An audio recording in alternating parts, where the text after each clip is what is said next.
अस्सलाम वालेकुम नाज़रीन। आज एक ताज़ा तरीन मौज़ू जो अमेरिका, इसराइल और ईरान जंग का है, इस पर हम बात करेंगे। 28 फरवरी 2026 को अमेरिका और इसराइल ने मिलकर ईरान पर हमला किया और पहले ही हल्ले में ईरान के जो रहबर आला हैं उनका कत्ल किया, उनके कई साथियों का, उनकी फैमिली के अफराद का। और आज इस जंग को जारी रहे हुए 11वां दिन है। इस दौरान टनों के हिसाब से बारूद जो है वो इन दोनों पार्टियों ने एक दूसरे पर गिराया है। हज़ारों के हिसाब से इसमें हलाकतें हो चुकी हैं। ये जंग किस तरफ जा रही है, इसका क्या नतीजा बरामद होने की तवक्को है? क्या अमेरिका और इसराइल का इत्तेहाद जीत रहा है या ईरान आगे बढ़ रहा है अपने मकासद में? इस पर हम बात करेंगे। ये बात करने से पहले मैं आपसे दरख्वास्त करूं कि आप इस चैनल को सब्सक्राइब भी करें। ये वीडियोस आपको पसंद आएँ तो इन्हें लाइक भी करें, इस पर कमेंट भी करें और अपने दोस्तों के साथ भी शेयर करें। हमारे साथ आज अवेलेबल हैं डॉक्टर शबीर अहमद ख़ान। डॉक्टर साहब पॉलिटिकल साइंस के जामिया पंजाब में उस्ताद हैं। अमेरिका से इनकी पीएचडी है। बैनुल-अक़वामी अमूर के माहिर हैं और ख़ास तौर पे जंगों के ऊपर भी इनकी रिसर्च है। आइए इनसे बात करते हैं। अस्सलाम वालेकुम डॉक्टर साहब। वालेकुम सलाम। डॉक्टर साहब बहुत शुक्रिया आपके वक्त का। डॉक्टर साहब एक बहुत अलमिया, इसे मैं तो इंसानी अलमिया कहूँगा कि हज़ारों की तादाद में हलाकतें हो रही हैं और टनों के हिसाब से बारूद एक दूसरे पर बरसाया जा रहा है। आपको क्या लगता है कि ये जो जंग की है, इसका आगाज़ तो ज़ाहिर बात है अमेरिका और इसराइल ने किया है। अमेरिका और इसराइल के क्या मकासद हैं इस जंग को शुरू करने के? देखें, शुरू में तो उन्होंने खुद बयान किए वो मकासद। आम तासुर ये पाया जा रहा है कि शायद वो अपने मकासद जो हैं वो बदलते रहते हैं। अगर वो बदलते भी रहें तो फिर भी हमें ये तो आइडिया है कि वो क्या चाहते हैं। 8 माह पहले जब उन्होंने ईरान पे हमला किया तो मुकम्मल वजाहत की कि वो ईरान को न्यूक्लियर मुल्क नहीं देखना चाहते और उनको ये खदशा कि ईरान न्यूक्लियर बॉम्ब बना रहा है और वो किसी सतह पर उनके मुकाबले में आ जाएगा। तो उन्होंने साफ कहा कि हम वो फैसिलिटीज़ जो हैं वो ख़ास तौर पे 3 बड़ी उनकी जो कि इतनी महफूज थी कि वो एक तो जहाँ वो पहाड़ थे और फिर वो कई 100 मीटर कह लें वो ज़मीन के अंदर बनाई गई थी। उसने अपना बी स्पिरिट 2 इस्तेमाल किया और अपने वो जो मिसाइल थे वो इस्तेमाल किए। तो वो मकसद था उन फैसिलिटीज़ को बर्बाद करना और तबाह करना। उसके बाद जब उन्होंने 10 माह के बाद आप देखें कि जंग शुरू होने से पहले वो ये नहीं कह रहे थे। अब उन्होंने ये कहना शुरू कर दिया है कि नहीं, ईरान जो है वो अगर हमला ना करते तो वो बम बना रहा था और ये भी कहना शुरू किया कि अगर वो हमला ना करते तो ईरान हमला कर देता।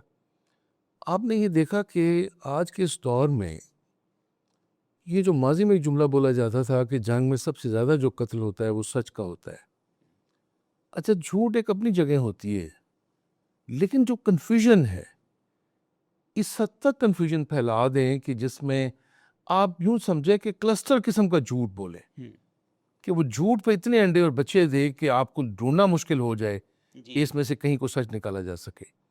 तो मैं तो ये कहूँगा कि उनका जो बड़ा मकसद था, जो उन्होंने शुरू में कहा कि वो रजीम चेंज करना चाहते हैं, लेकिन इस सारे को अगर आप सम अप करें ना डॉक्टर साहब, तो वो सिर्फ 3 अल्फाज हिजे मैं कहूँगा कि जिसको आप ऑयल कहते हैं। हुँ।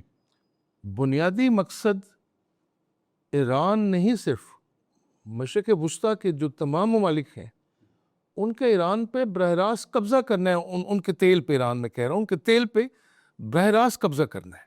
नहीं, एक तो ईरान के तेल पर कब्ज़ा करना। हाँ, इसके साथ-साथ जो अरब कंट्रीज़ हैं जिनके हाँ। अंदर तेल है, क्या? उस पर भी बराह रास्त कब्ज़ा करना। उस पे बरह रास्त कब्ज़ा करना इसलिए है कि वहाँ जो प्रेज़ेंस है ना अमेरिका की, वो तो अब सिर्फ बेसिस की सूरत में है। अच्छा, उन बेसिस पे आपने देखा कि ईरान ने हमला किया है।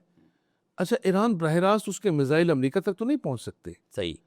और ईरान ने वार्न करके किया है, इत्तला करके और ऐलान करके कि देखिए जहाँ-जहाँ अमरीकी मफादात होंगे और अगर अमरीकी हम पे हमला कर रहे होंगे, और हमला भी किस नौइयत का आप देखें कि उनकी क़यादत जो है, उनके जो रहबर हैं और उनके जो बाकी एसोसिएट्स थे, उनकी जो गवर्नमेंट के लोग थे, ऑफिशियल्स थे, आर्मी के लोग थे, उसी एक कंपाउंड में आप देखें उन्होंने को 42 के करीब लोगों की शहादतें हुई हैं।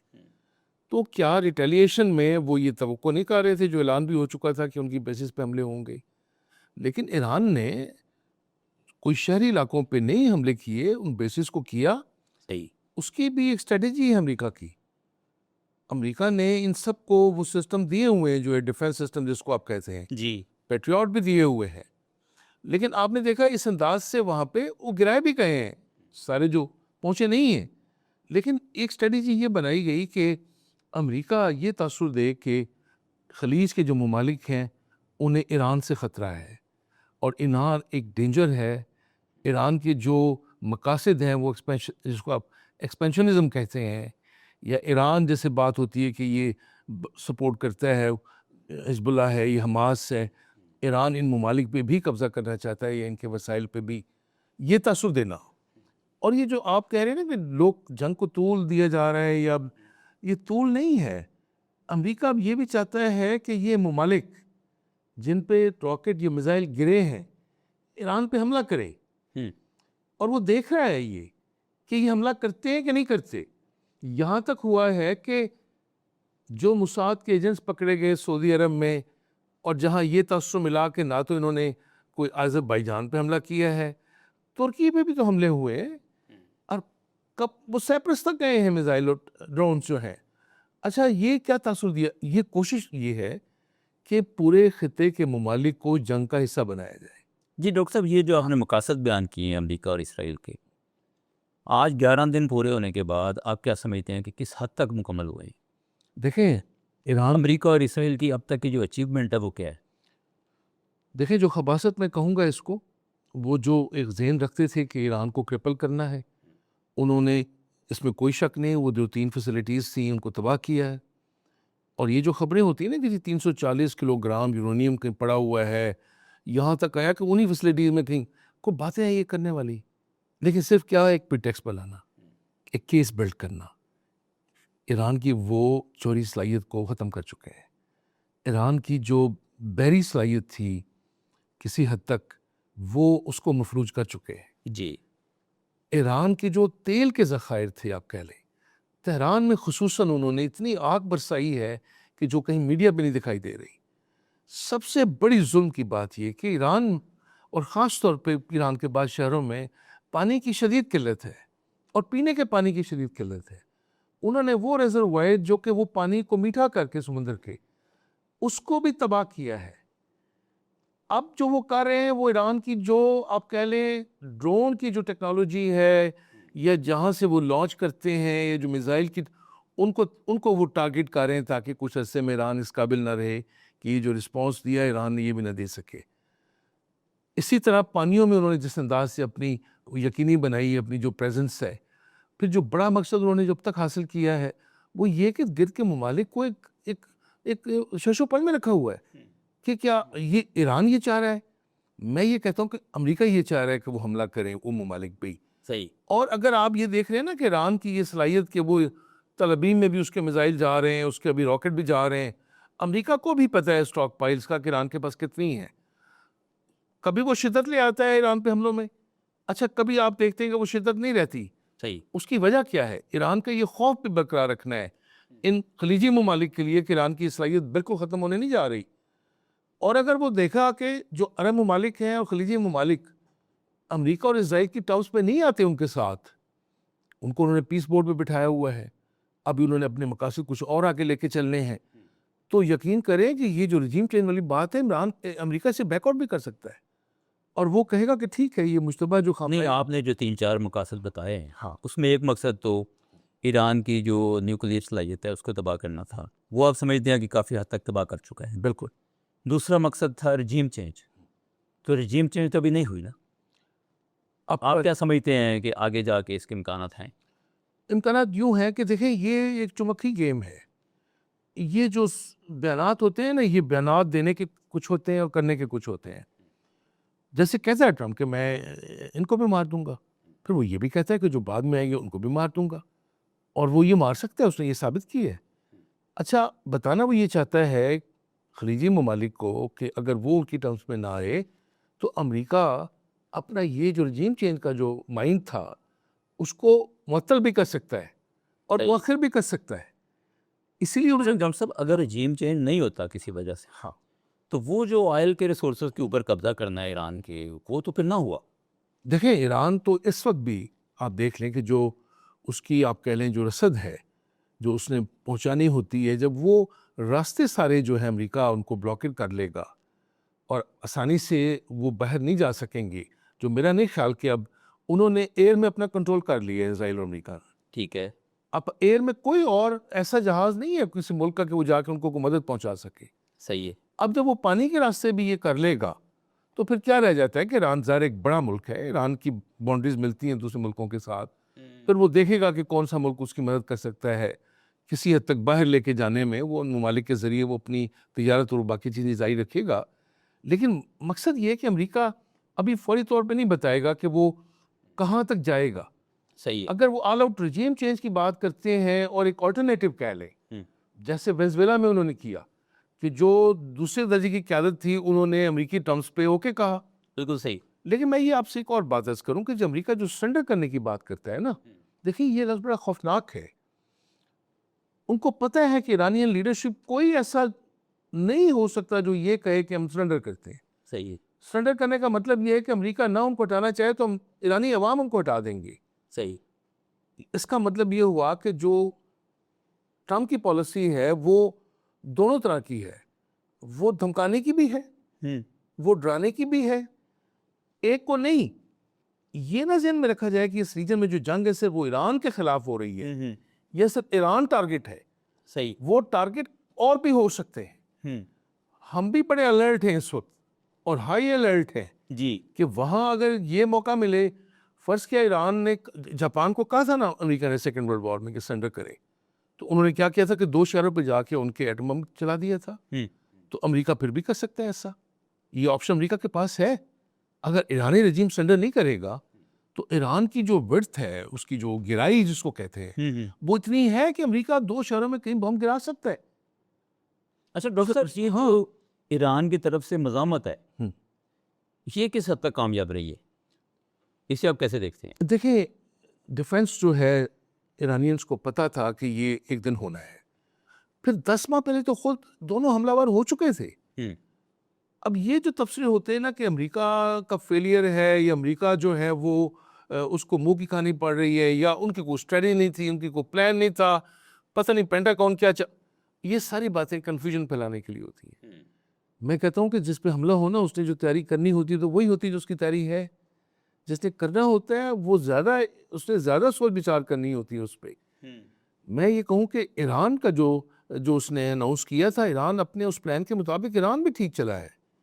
ईरान ने कहा कि वो हिट करेगा बेसिस। ईरान ने जितने मकासद अपने बताए थे उस हद तक तो कामयाब जा रहा है। सिर्फ मसला क्या हुआ ईरान के साथ, देखें, मैं ये कहता हूँ कि अगर ईरान अपनी क़यादत को बचाने में कामयाब हो जाता, अगर ईरान जो है ये बहुत बड़ा फेलियर हुआ। ये बहुत बड़ा फेलियर हुआ कि उनकी पॉलिटिकल लीडरशिप भी, स्पिरिचुअल लीडरशिप और उनकी जो मिलिट्री लीडरशिप थी। अच्छा देखिए, वो दोनों इन जंगों में वो ख़त्म हो गई। देखिए, जब आप किसी दुश्मन का मुकाबला करते हैं ना, तो फिर आप कम से कम ये तो करते हैं कि जो आपके डिसीजन मेकर्स हैं उनको तो आप तहफ़्फ़ुज़ फराहम करते हैं। अब दुनिया में ये मुश्किल भी नहीं रहा और ये कोई नया भी टेक्निक नहीं है। अमेरिका के पास भी अभी तक कोई ऐसे मिसाइल नहीं है कि जो बंकर्स मास्को ने बनाए हुए हैं वो वहाँ तक पहुँच सके, या जो यूरोप के मुल्कों ने बनाए हुए हैं। सिर्फ ये था कि ईरानियंस को ये जो जोम था ना, मैं कहूँ, इसलिए वो मुर्दाबाद अमेरिका का नारा लगाते रहे। उनका ख्याल ये था कि ऑल आउट अमेरिका इसने मैसिव लेवल पे नहीं आएगा उनको अटैक करने के लिए। सही है। वो अपनी इस पोजीशन को समझते थे कि खलीज में जो उनका किरदार है और ख़ास तौर पर अरब मुल्कों के हवाले से, और इस खलीज में जो प्रेजेंस है अमेरिका की, तो अमेरिका ये ख़तरा नहीं मोल लेगा कि अमेरिका ऑल आउट इतनी बड़ी जंग मुसल्लत करे। अच्छा, ईरानियों का तो ये जोम था या गलत फहमी थी कि अमेरिका ऑल आउट नहीं आएगा। अमेरिका का जो एक एक्सपेक्टेशन थी, एक तवक्को थी, ईरानियों की मज़ामत उससे बढ़ के नहीं है। देखें, एक तो सबसे बड़ा जो नुकसान, इसका एतराफ़ ट्रम्प खुद भी कर चुके हैं। आज तक 8 अमेरिकी मारे गए, उनमें से 6 तो ज़ाहिर कुवैत पे जब हुआ है और उसमें वो मारे गए। मुझे ये बताएं कि हज़ारों नहीं, मैं कहूँगा लाखों फ़लस्तीनी मारे जा चुके हैं और शहीद हो चुके हैं। इन 2 जगहों में ईरान के थाउजेंड्स ऑफ थाउजेंड लोग जो हैं वो मारे जा चुके हैं उधर के। तो मैं कहूँगा कि देखें, ये जो अब नई गेम है ना, ये जिसको नई स्ट्रेटजी जो वॉर की है, उसमें अपने मुल्क पे दबाव जब आता है तब हलाकतें ज़्यादा होती हैं। सही है। अमेरिका में भी अगर ज़्यादा बॉडी बैग्स जाएंगे तो वहाँ पे भी एक दबाव आएगा। मैं कहूँगा कि यहाँ इस हद तक कि इसका कितना इम्कान है कि अमेरिका ने ये हकीकत छुपाई हुई हो? देखिए, उसकी वजह ये है, आपको ये दिखाई देता है कि जी कतर पे बेस पे हमला कर दिया। आपको ये कोई नहीं बताता कि वहाँ बेस पे था कौन। यहाँ ये तो झूठी खबरें चला देते हैं कि ईरान ने जी वो हवा भरने वाले हेलीकॉप्टर लिए हुए थे चाइना से और हवा भरने वाले टैंक लिए हुए थे। ये कोई खबर क्यों नहीं देता कि जब कतर पे हुआ है तो वहाँ कितने लोग थे और कितने लोग मारे गए हैं। ये कुवैत पे जो हमला हुआ है उसमें कितनी हलाकतें हुई हैं।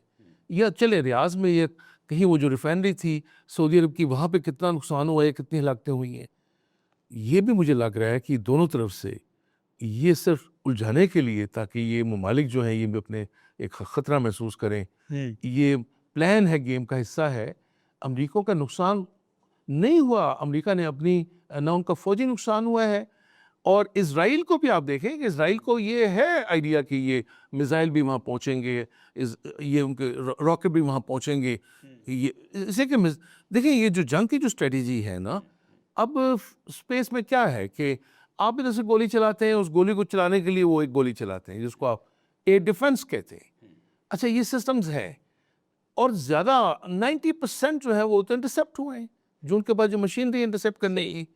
मैं ये गुजारिश करूं कि इस जंग में अगर ये तसव्वुर दिया जा रहा है अभी सिर्फ 11 रोज़ में, ईरान ने, मैं कहूँगा कि अपना जो उसके पास जो सलाहियत थी उसका इस्तेमाल किया है और इसमें कोई दूसरी राय नहीं है। और उन्होंने अपने वहाँ हिट भी किया टारगेट्स को।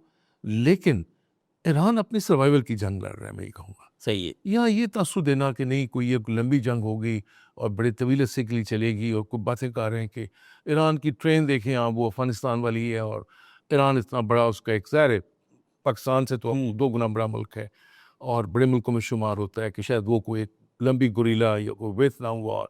और लोग कभी इसका इम्कान नहीं है। बिल्कुल इसका इम्कान इसलिए नहीं है कि देखिए, ये कोई इराक ईरान वॉर नहीं है, ये उस तरह की जंग नहीं, ये यूक्रेन और रशिया वॉर भी नहीं है कि ये कोई डेली बेसिस पर लड़ी जा रही होती है। सही है। रशिया ने जहां तक रेड लाइन पर अपने मुल्क पे कब्जा करना था वो ले आया अपनी फोर्सेस को, और वहां उसको रोका भी नहीं जा सका है।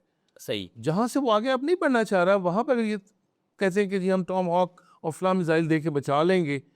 ये अग्रेशन रशिया की उस नोयत की नहीं थी, ये इनकी ऑल आउट अग्रेशन इससे ज्यादा मैसिव है। और जैसे वो कभी बूट लाने की भी बात करते हैं कि अगर उनको फौज उतारनी पड़ी तो फौज उतार, जी, कभी करते हैं कभी नहीं करते। आप ये देखें हमारे लोगों का हाल देखें। मैं तब से सुन रहा होता हूँ कि जी अमेरिका जो है वो ज़्यादा देर की लंबी जंग नहीं करता, फला नहीं करता। मैं कहता हूँ उनको ये अपना हमसाया याद नहीं है। मुझे बताएं, अफगान से ज़्यादा कौन जानता है गुरिल्ला वॉर को? और जो उनकी जो ट्रेन अफगानिस्तान की है वो तो दुनिया के किसी मुल्क की नहीं है। वो छुपने की जगह जितनी उनके पास है। सही। अमेरिका 20 साल वहाँ पे रहा है, 20 साल के बाद दिया है, 10 साल वियतनाम में रहा है। सही है। मेरा कहने का मकसद ये है कि अगर ये जो तासुर ना जाए, हाँ ये अलग बात है कि अमेरिका के जहन में जो अब प्लान है वो ये कि अल्टरनेटिव क्या है। अगर इनको ये जो पस्ताना ईरान है आप कह लें, या ये जो रजीम है, ये मैं आपको कह दूं कि ये जो कंटिन्यूटी है ना खामनाई की, कि उनका बेटा जो है मुश्तबा खामनाई वो एज ए सुप्रीम लीडर के कंटिन्यू करे। सही। इसका मेरे से सुन लें आप, एक ही मतलब होगा, अमेरिका मिडल ईस्ट में इस खलीजी ममालिक के लिए ख़तरा और एक थ्रेट कायम रखना चाहता है ईरान की सूरत में। ईरान की सूरत में। मुझे बताएं, ये जो शहादत हुई है, यानी अमेरिका चाहेगा कि ईरान जो है वो टोटली कोलैप्स ना करे और फिर रीबिल्ड करने के बहाने, रिकंस्ट्रक्शन करने के बहाने वो अपने कॉन्ट्रैक्टर्स को भी भेजेगा और चंद सालों में आपको एक डिफरेंट ईरान नजर आएगा। लेकिन वो देखेगा ये कि ये जो नया रजीम है, ये जो नए लोग हैं, ये किस हद तक बातचीत करते हैं। अब इसका इम्कान है कि जो नया रजीम है इस वक्त, गो के ये कंटिन्यूटी है, वो अमेरिका के साथ मुज़ाकरा के लिए बैठ जाएं। देखें वो कह भी रहे हैं, मैंने लारिजानी को भी सुना है, पिस्कियान जो उनके सदर हैं उनको भी सुना है। ईरानियन जो है वो सिफारतकारी में दुनिया के किसी मुल्क से भी कम नहीं रहे। सही। ये अलग बात है कि ये ट्रंप ने तो हर एक की कैलकुलेशन को बिगाड़ दिया। मैं कहूँगा अगर ईरान की बिगड़ी है तो मैं कहूँगा कि नहीं, ईरानियंस का कसूर नहीं है। दुनिया का यूरोप का कोई एक मुल्क जो एक्सपेक्ट करता था उसके बिप उलट हो रहा है। ये इतना अनऑर्थोडॉक्स है कि इसको प्रेडिक्ट करना ही आसान नहीं है। लेकिन ईरानियन अभी भी चाहेंगे कि बातचीत हो, और वो आए अमेरिका के साथ और मेज़ पे आए और बातचीत करें, और होना भी ये है। फ़र्क सिर्फ ये देखना है कि ये बातचीत जो है ये होती कब ये होती कब है और किन से होती है। है? लेकिन ऑल आउट वो इतना नहीं करना चाहेगा कि ईरान का जो वहाँ एक रोल, जिसको मैं कहता हूँ एक बफर स्टेट के, या उसको इतना वीकर किया जाए कि वो फिर ना तो इसराइल के हवाले से ना मिडल ईस्ट के हवाले से कोई रोल प्ले ना कर सके। अच्छा, ये भी जो एक दावा था ट्रम्प का या अमेरिका का कि जो ही वो रहबर आला को शहीद करेंगे, ईरान में जो हुकूमत मुखालिफ हैं वो सड़कों पे आ जाएंगी, तो वो तो नहीं आए। ये तो लीडर्स कमाल करते हैं। अगर वो ये कहें कि देखिए जी हम जो बम बरसा रहे हैं ना, ये 100 बरसाएंगे हम बम और मिसाइल, लेकिन इनका फ़ायदा कुछ नहीं होना। दूसरा बंदा सोचता है कि भाई ये क्यों करेंगे हरकत। सिंपल ये है कि वो कन्फ्यूजन पैदा करते हैं, वो दिखाते कुछ है। उनको नहीं अंदाज़ा था कि जब उनके स्पिरिचुअल लीडर को हिट करेंगे तो एक सिंपैथी जो है, हाँ, उन्होंने अभी तक देखिए उनका फ्यूनरल जो है बरियल नहीं किया है। उनको आइडिया है, उनकी हिस्ट्री इनके सामने है ईरानियंस की, कि वो सरनगू नहीं करते, वो नहीं करेंगे। हम तो अभी भी नोहा पढ़ते हैं जो कुछ हुआ है।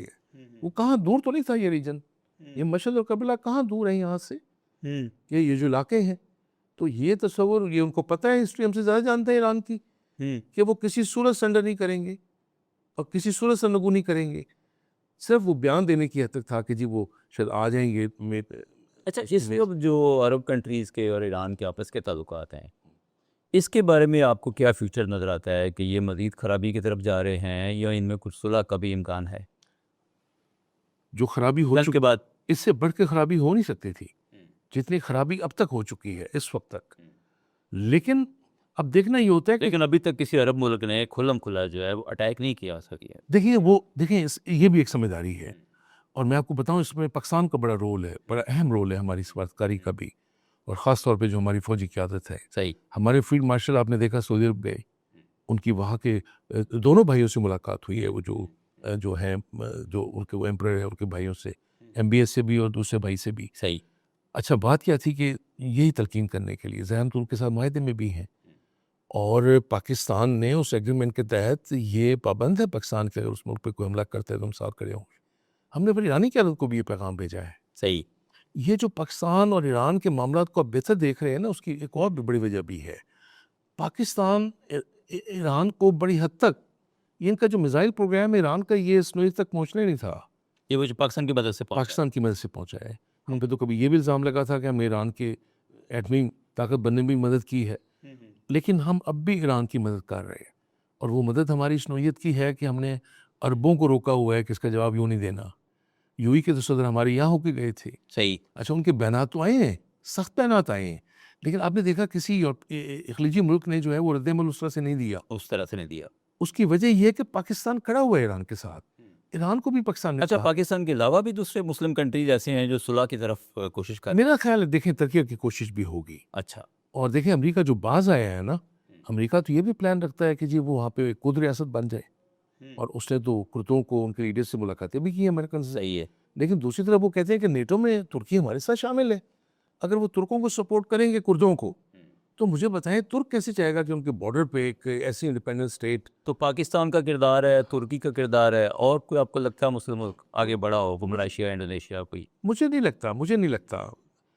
अब तो लोग मेरे ख्याल में ये भी सोच रहे हैं कि ये जो एक पीस पोर्ट बना है वो भी शायद कहीं, अब आप अंदाज़ा करें आप, सफारतकारी और पॉलिटिक्स कैसी चीज़ है। बात तो हो रही थी कि गज़ा और मगरबी किनारे में अमन कायम करना है, और बात तो हो रही थी कि इन ममालिक को साथ जमा करना है, और एक पीस पोर्ट बना और उसके चेयरमैन बने ट्रम्प। आपने देखा है उसको डाइवर्ट कैसे किया है। जी। वो डाइवर्ट करके वो जंग को ईरान तक ले आए हैं। इसका मतलब ये हुआ कि बड़ी ताकतें बताती नहीं है इनके मंसूबे और प्लान क्या है।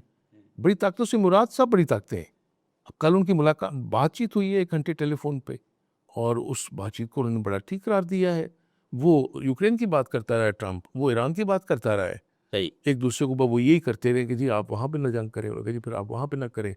तो आपको क्या लगता है कि जंग अभी जारी रहेगी, ये एक दूसरे पर उस वक्त तक अटैक जारी रखेंगे जब तक कि इनका असला नहीं ख़त्म हो जाता? मुझे ऐसे दिखाई दे रहा है कि ये जो है ईद के बाद तक जो है ना कोई मामला ऐसा हो जाएगा नेक्स्ट 2-1 वीक में, कि आपको ये दिखाई देगा कि शायद कहीं बात मुज़ाकरात की हो रही है, अच्छा। कहीं बातचीत करना चाह रहे हैं। मुज़ाकरात करवाने में चाइना और रशिया भी अपना किरदार अदा करेंगे। चाइना ने तो पहले से कहा है इसलिए कि चाइना जो है वो सबसे ज़्यादा, आप कह लें, अगर इस पूरी से इफेक्ट और हो, प्यूटन का फ़ोन करना ट्रम्प को, ये भी इसी तरह की कोशिश होगी। खौफ ये है कि ये यहाँ से कहीं एस्केलेट ना हो जाए सिचुएशन जो है, और फिर काबू से बाहर ना हो जाए अगर और ममालिक भी इसमें शामिल हो जाएंगे। मसलन अगर खलीजी ममालिक भी हमला शुरू कर देते हैं, जो कि मैं आपको बताऊँ, ईरान इसराइल अमेरिका चाहते हैं, लेकिन वो ये भूल जाते हैं इसराइल और अभी तक तो उन्होंने पूरे सब्र व तमल का मुजाहरा किया है, अरब कंट्रीज़ हैं। अमेरिका और इसराइल ये समझते हैं कि शायद बड़े दिमाग ना उनके पास ही हैं, या हार्वर्ड में या मैरीलैंड में या उन्हीं का पास है। मुझे एक बात बताएं, आप एक एनिमी को अगर आप खुद जूतियाँ मार रहे हैं या नुकसान कर रहे हैं या कहीं कोई झगड़ा हो जाता है, तो दूसरा एनिमी जब देखेगा कि ये नुकसान दूसरे कर रहे हैं, तो मुझे क्या ज़रूरत है कूदने की। खलीजी ममालिक का ये जो सब्र तहम्मुल है ना, ये देख रहे हैं कि जब अगर फंस किया, मान भी लिया जाए, ये बड़ा वेल कैलकुलेटेड है। वेल कैलकुलेटेड है। मुल्क ऐसे नहीं कर रहे होते जिस तरह से कर रहे हैं मुल्क। और इसीलिए आप अगर देखेंगे कि ये जो, मैं इसको पैसिव अप्रोच कहूँ फॉरेन पॉलिसी में, कोई और नाम दूँ, ये जारी रहती है ना खलीजी ममालिक की, और वो प्रवोक नहीं होते। पाकिस्तान भी ये चाहता है कि ना हो। अमेरिका के पास फिर कोई चॉइस बचता ही नहीं है। एक ही चॉइस बचता है कि जो भी ईरान में रूल कर रहा है उसके साथ बातचीत करे। सही है। चूंकि वो ये थ्रेट को अगर कायम रखना चाहिए, सारे मिलकर भी यही चाहते हैं। सारे मिलकर भी ये चाहते हैं। तो मुझे ये लग रहा है कि शायद वो जो ट्रम्प के सारे जो उसके मकासद थे, कि वो जिस अंदाज से वो चाहता था और जिस जिस जो उसके जहन में एक फ्रेमवर्क था टाइम का, मे भी वो सारी कैलकुलेशन ना ठीक साबित हों, लेकिन बहरहाल ईरान का बहुत बड़ा नुकसान भी हो जाए, और वो जो कि हुआ भी है। लेकिन बिल आखिर ज़ाहिर है कि हमसाया में जब इतनी बड़ी आग लगी होगी, तो ये जो ममालिक हैं इनकी भी कोशिश होगी कि आगे ना बढ़े। अब अगर ईरान की हुकूमत बच जाती है, वहाँ कोई मेजर चेंज नहीं आती, तो ये उम्मीद रखी जा सकती है कि ईरान का जो नुकसान हुआ है उसको वो रीबिल्ड कर ले और आगे जाके अच्छे तरीके से जो है वो दुनिया के साथ चल ले। ये का इम्कान है। इसका बिल्कुल इम्कान है। लेकिन मैं ये कहूँ कि जब ये फैसला हुआ है ना, वो जो उनकी मजलिस जो खबरगान है, और उनको ये तो खबर है ना कि ये जो हम रिप्लेसमेंट दे रहे हैं, ये क्या मैसेज है। ये मैसेज वही है, मैं कहूँ। नहीं, ये मैसेज ये है कि हमारा रजीम कायम है। हाँ, सिर्फ कायम ही नहीं है, हमारी पॉलिसी भी कायम है। सही है। और जो कुछ माजी में हम करते रहे, हमने आगे भी वो करना है। ये बिल्कुल एक तरह की, आप कह लें कि डंके की चोट पे अमेरिका और इजराइल को ये कहना है कि नहीं, ना तो ईरान से नबू करेगा और ना को पॉलिसी शिफ्ट आएगा। नहीं तो अभी तक तो ये मैसेज देने में फिर वो कामयाब है। बिल्कुल कामयाब है। लेकिन दूसरे से क्या मैसेज आता है? दूसरे से ये मैसेज आता है जो अभी भी आ रहा है कि जी हम इनको भी मार देंगे, हम फलां को भी मार देंगे। तो मैं ये कहूँगा कि फिर वही ईरान ने अपनी क़यादत को महफूज करना है। ईरान ने अब ये उनके उस पर रहमो करम पे नहीं छोड़ देना। अगर ईरान अपनी इस लीडरशिप को बचाने में कामयाब हो जाता है, तो मैं ये कहूँगा कि फिर ईरान, ये हम मानते हैं इसराइल अमेरिका ताकतवर मुल्क है, सही है, लेकिन एक जंग विल की भी तो होती है ना, एक जज्बे और स्पिरिट की भी तो होती है ना। तो ईरानियंस तो फिर अपनी स्पिरिट और अपना जज्बा साबित कर रहे हैं। सही। तो अब देखना ये है कि ईरान कुछ भी ना बचे, ईरान की क़यादत बच जाए। तीसरी आए वो भी, आपने एक तारीख़ में मुझे रवायत में जाने दें आप, हमारी इस्लामी तारीख़ में ये मिसालें हैं कि जब एक कमांडर से वो झंडा जो है ना वो जब गिरा है तो शहादत हुई है, तो दूसरे ने संभाल लिया, उसको गिरने नहीं दिया। जब उसका बाजू काटा है तो दूसरे ने संभाल लिया। जनाब ये अलम गिरने ना दिया ईरान ने। ये मैं आपको बताऊं कि दुनिया जो इन हालात में तो हम समझेंगे कि ईरान की फतह। देखें फिर वही बात, शहादत है मतलूब मकसूद मोमिन, न माले गनीमत न किस्मत कुशाई। अगर आप सही पूछे ना, जुल्म के खिलाफ खड़े हो जाना ही दीन कहता है, फतह है। सही। मुझे बताएं सूरह तौबा में जो ये आयत है, इनफिरू खिफाफों व सिकालों व जाहिदू फी सबिलिल्लाह ज़ालिकुम खैर लकुम, हल्के हो या बोझल। अब मुझे बताएं, आपकी तैयारी कम है या ज़्यादा? कम है या ज़्यादा? आपके पास असला कम है या ज़्यादा? कम है या ज़्यादा? आपके पास वसाइल कम है या ज़्यादा? हाँ, अब खड़े हो जाए। शिकस्त को ना, ये आप वेस्टर्न कॉन्सेप्ट में नहीं लेंगे हम पे शिकस्त को, उसमें नहीं लेंगे कि किसके फौजी ज़्यादा मारे गए, किसका नुकसान ज़्यादा हुआ। ठीक। ये फिर आप उस स्पिरिट को लेंगे। सही। ये आप फिर उस मैसेज और पैगाम को लेंगे जिसके लिए को खड़ा हुआ है। सही। अब कोई तो है ना इनके पास एक मैसेज, सही, जिसके लिए खड़े हुए हैं। सही। कौन सी चीज़ है जिनको नहीं डर, इनको रोकती है कि ये ना डरे। और ना खौफजदा हों। ये बातें जो यानी कोई असूल, कोई जज्बा, कोई इनके पास आर्गूमेंट है बिल्कुल आर्गूमेंट जिसके लिए लड़ रहे हैं। नहीं। फिर दूसरी बात आप देखें, ये दुनिया बहुत सी चीज़ों को नोट करती है। ट्रंप को मैंने कल देखा है, परसों उसने वो बात कर रहा है बैठा हुआ, और वो एक जुमला बोल रहा है। वो ये नहीं कह रहा कि ईरानी हमारे मुखालिफ है, वो ये नहीं कह रहा कि फलां लीडर हमारे मुखालिफ है, वो कह रहा है कि इस्लाम हेट्स अस, इस्लाम हेट अस। अच्छा, वो ये कहाँ से तुम्हारे दिन में निकलता है? फिर आपने देखा वो सारे उसने पेस्टर्स बुलाए हुए थे। कुछ उसने गलत भी लिखा। नहीं देखें, जिस कुमाश का वो है, हाँ उसके हवाले से तो उसने ठीक है। देखें वो पता नहीं, जो वो कर रहे हैं या उनकी कौमें कर रही हैं, वो इस्लाम में कहाँ उसकी गुंजाइश है? गुंजाइश क्या, लेकिन आप इनका मीडिया देखें, आप इनकी जो पावर ऑफ वर्ड्स देखें, ये खुद जो जितना यानी आप एक बम से 150 से ज़्यादा स्कूल की, छोटे स्कूल, प्राइमरी स्कूल की बच्चियां मार देते हैं। तो बताएं मुझे, हाँ इस्लाम की कोई तालीमात इसकी इजाज़त देती हैं? बिल्कुल नहीं देती। फिर सबसे बढ़कर ये कि ये जो कुछ अब तक कर रहे हैं, क्या कोई और रिलीजन भी इजाजत नहीं देता? नहीं देता। लेकिन मैं कहूँगा इसलिए मैंने कहा ना, वो समझता है और ठीक समझता है, हाँ इस्लाम हेट्स अस। बिल्कुल। लेकिन मसला ये है कि ये जो मैसेज है ना वेस्ट का जो था, जी, अब वो चूंकि खुद मैं बार बार ये बात कह रहा हूँ कि वो एक्सपोज हो रहा है इस तरह की, ना तो जंगों ये सारी दुनिया देख रही है। सारी दुनिया देख रही है। अच्छा, कुछ चीज़ें ऐसी होती हैं कि जो अभी तो ये जारी है ना जंग, जब ये बैठेगी, ये जो जो गर्द है इस वक्त, अच्छा फिर जो लिखने वाले होंगे, जो बाद में जो बात करेंगे, अच्छा वो जो नुकात बाद में सामने आएंगे, आप ये देखें कि अमेरिका की मुखालफत खुद यूरोप में हो रही है। सही। ट्रम्प के इक़दामात, तो अमेरिका की राय अमा कौन से इस जंग के हक में है? वो भी इसके हक में नहीं। अवाम से पूछें। वहाँ पे भी बात हो रही है, लोगों को ऐसी मिसालें मिल रही हैं, वहाँ पे हेट्रेड बढ़ रही है, वहाँ पे इसराइल के हवाले से वहाँ का दानश्वर इसके खिलाफ है, वहाँ के आम आवाम खिलाफ है, बिल्कुल ऐसे। लेकिन हुकूमत है कि वो तुली हुई है। लेकिन सीधी बात है, वो क्यों तुली हुई है मैं आपको बताऊं। इसलिए तुली हुई है कि ये एक और चीज़ जिसकी मुझे तकलीफ होती है, मुझे ये बात अगर आप कहने दें, मगरब या ट्रम्प की जंग जो कर रहा है, ये वसाइल पे कब्जे की जंग है ना। जी, ऐसे ही। अच्छा, उस वसाइल और कब्जे का फ़ायदा वो सिर्फ चंद अफराद को नहीं होना, वहाँ जी सर, होना है चंद अफराद को भी जो उनके बिलियनर हैं, लेकिन वो कैन ट्रिकल डाउन भी होना है। जी जाहिर बात है। जनाब, ये रेजिस्टेंस हमारे आप लीडर्स की देखें, आप मुझे ये कहने दें कि ये खलीजी ममालिक सारे अपने इक़्तिदार को बचाने के लिए नहीं जमाए। ऐसे ही इनको कोई फ़िक्र है अपने लोगों की, अपने अवाम की? नहीं। या जो हमारे अभी जो इक़दामात लिए गए, इससे क्या लग रहा है कि लोगों की फ़िक्र है या किसी के रोज़गार की फ़िक्र है? बिल्कुल नहीं है। तो मैं ये कहूँगा कि ये जो हमारे जो इर्द-गिर्द में ख़ासतौर पर इस खित्ते के ममालिक हैं, जी, जी, ये सोचें कि हमारा जो हकीकी मैसेज है हम उसको भी बोल चुके हैं, बिल्कुल सही। और वो फलाह का है और वेलबींग का है। फलाह का है, वेलबींग का। डॉक्टर साहब आपका बहुत शुक्रिया। जी नाज़रीन, आपने देखा कि जंग जो है वो अपनी पूरी हौलनाकी के साथ जारी है। एक दूसरे के ऊपर जो है वो मिज़ाइलों से और ड्रोन से हमले किए जा रहे हैं। ईरान के पास एयर पावर भी नहीं है और उसके बहरी जहाज़ भी डुबो दिए गए हैं आखिरी इतलात आने तक, लेकिन उसकी जो मज़ामत है वो जारी है। और ये जंग एक असूल की जंग है।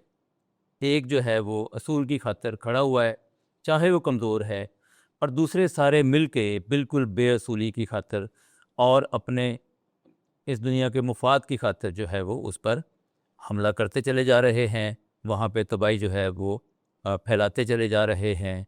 आइए देखते हैं कि कब तक ये जंग जारी रहती है और किसके क्या मकासद जो हैं वो पूरे होते हैं और किस हद तक पूरे होते हैं। एक और पॉडकास्ट के साथ आपकी खिदमत में हाज़िर होंगे। अल्लाह हाफ़िज़।